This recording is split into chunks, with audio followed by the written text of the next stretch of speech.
sanadkii 1987 ayaa waxa uu ka mid ahaa koox arday kooban ah kuwaasi oo deeq waxbarasho ku yimid dalka Turkiga waxaana uu halkaasi ka bilaabay kulliyadda caafimaadka ee jaamacadda Çukurova oo ku taala magaalada Adana ee dalka Turkiga. Professor Dr. Abdullah Nur ayaa ka waramaya sida ay ugu suurta gashay in 30 sano u dambeeyay uu ka mid noqdo dhakhaatiirta ugu wanaagsan ee dalka Turkiga oo uu ilaa haatan ku nool yahay.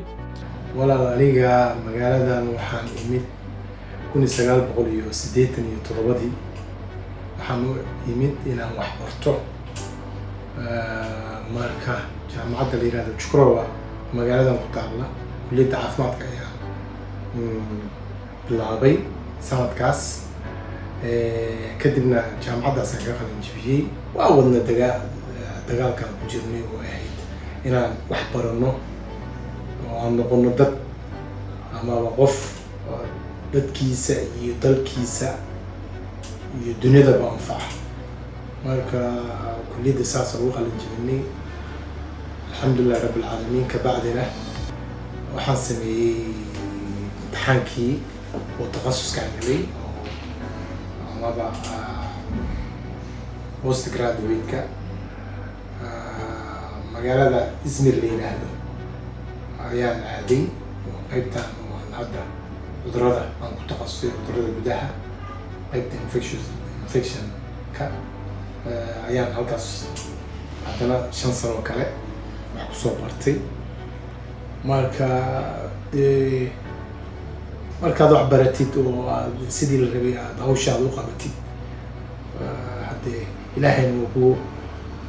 ku kalabkalayaa. Professor Dr. Abdullah Nur ayaa ilaa haatan ka haysta record gaar ah jaamacaddii uu ka baxay maadaama uu yahay qofkii ugu horreeyay ee madow ah oo Soomaali ah kaasi oo kulliyadda caafimaadka ee jaamacadda Çukurova ku taala magaalada Adana ee dalka Turkiga ka qalin jebiyay 30 sano ka hor. Barka laga yimaado guusha nololeed iyo muhiimadda caafimaadka oo Dr. Abdullah uu guul ka sameeyay maalimahani waxay ka mid ahaayeen kuwii noloshiisa ugu adkaa balse waxa uu kaga gudbay sidani. hadalkayga sida aad ka fahanteen ba waxaad arkaysaa in dagaalada sokeeye waqtigeedii aan ku soo aadnay oo waqti aad u adag aan ku soo aadnay waxbarashada aan ku soo aadnay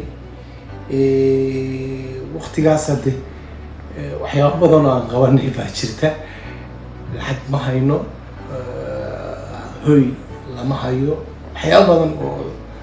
culaysa iska jiray dadaalka waa wadnay waana maanan joogsanin oo waxaan sameeyey haddii shaqooyin badan baan galay waytar ahaan u shaqeeyey waqtiyada fasaxa ama waqtiyada aniga aanan faraaqadan ahay meelahan ka shaqeynay dukaamada iyo meelaha kale waytar ahaan u shaqeeyey dukaamada oo kasoo shaqeynay si nolosheena aan u wadno waxbarashadana aan u wadno marka dadaalku waa muhiim badda ma aadin waxbarashada maana dhihin maxaa la jiray ii sheeg adiga waa kugu adkaatay oo lacag ma haysatid waxaas iskama dhaadhicin waxay doontaa kugu qaadatee bal shahaadadaada qaado baan siri sidiina waa sameeyey. sidoo kale Dr. Abdullah Nur ayaa haatan ka howlgalaa isbitaalka Algomed oo ah mid ka mid ah isbitaalada ugu waaweyn ee magaalada Adana ee dalka Turkiga waxaana uu yahay dhakhtar qaabilsan daaweynta xanuunada faafa oo ku takhasusay 30 sano oo uu ku noolaa Turkiga. Dr. Abdullah ma ilaawin inuu qayb ka noqdo horumarinta bulshadiisa Soomaalida waxaana uu sameynayay dadaalo la xiriira horumarinta caafimaadka ee Soomaalida. waxyaabo badan muhiim ah ayaan u sameynaa ummadda Soomaaliyeed meel kastoo ay joogaan dhinaca waxbarashada ha ahaato tacliinta oo jaamacado kala duwan oo waddanka ku yaala ayaan online amaba marmar intaan aado sanadkii hal 2 jeer intaan aado ayaan muxaadarooyin ka bixiyaa takhasuskayga kale oo ah manaahijta sidoo kale manaahijta ayaan ka kaalmeeyaa macallimiinta aan tababarnaa manhajka jaamacadda Soomaaliya oo kale qayb weyn baan ka qaadanay oo waxaan ahaa qofkii liidka waa qofkii mas'uulka ka ahaa qoritaanka manhajka kulliyadda caafimaadka waan ku guuleysanay waana qoran yahay sidoo kale dhinaca caafimaadka dad badan oo kala duwan oo masaakiin ah iyo dad kale ayaa waxay ugu imaadaan magaaladayda isbitaalkayga marka isbitaalkayna ugu imaadaanna aad baan u kaalmaynaa.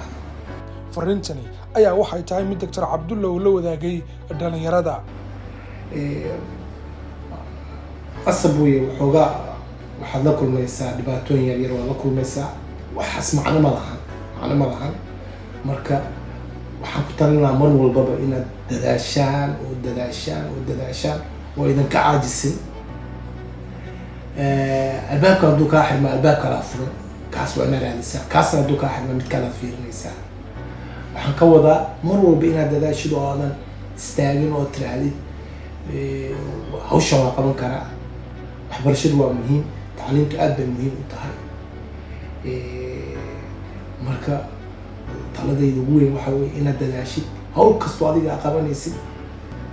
inaad noqotid qofka ugu fiican oo hawshaas qabanaya haddaad dhulka xaaqaysid inaad ahaatid qofka ugu fiican oo dhulka xaaqaya haddaad qabanaysid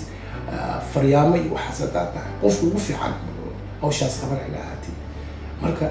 anoo taas iga dhaadhacsantahay ayaan hawshaan galay aniga naftigay kulliyadda caafimaadka marka alxamdulillahi rabbil caalamiin wax kastoo aan la kulannay hadda waxaan idhahdaa maalmahaas markaas waxaa iska qosla waxaan idhahdaa alxamdulillah baan idhahdaa marka dadaalku waa muhiim yani caajisin hala dadaalo. ugu dambeyn Dr. Cabdulla ayaa tani waxay tahay rajada uu qabee mustaqbalka waxaan rajaynayaa insha allah in Soomaaliya waxaan qaban karaa u qabto ummadda Soomaaliyeed iyo dhalinyarada Soomaaliyeed waxaan qaban karo aan u qabto oo aan hawsha hadda aniga aan wado aan sii wado sidaan horey u sheegay baa aniga mar walba waxay leedahay hala dadaal baan sheegaa mar walba aniga naftigayga fursad waaweyn waa haystay oo fursad waaweyn yaana dhihin fursadaha haystay oo baddaas waa geli karay oo waa ii dhowday aad bay igu dhowday Izmir oo kale dhinaca kale waxaa ka saaran Greeka ka saaran laakiin waxaan doorbiday inaan wax bartaan doorbiday oo aanan qofna u baahnaanin oo qof isku filan oo maxaa la jiray cidna u baahnayn inaan noqdo saas awgeed marka dadaal mustaqbalkana dadaalku waa wadaya insha allahu tacaala inta ilaahay intuu cumrigiisii oo noolahay oo caafimaad haysto dadaalka waa wadaynaa insha allahu tacaala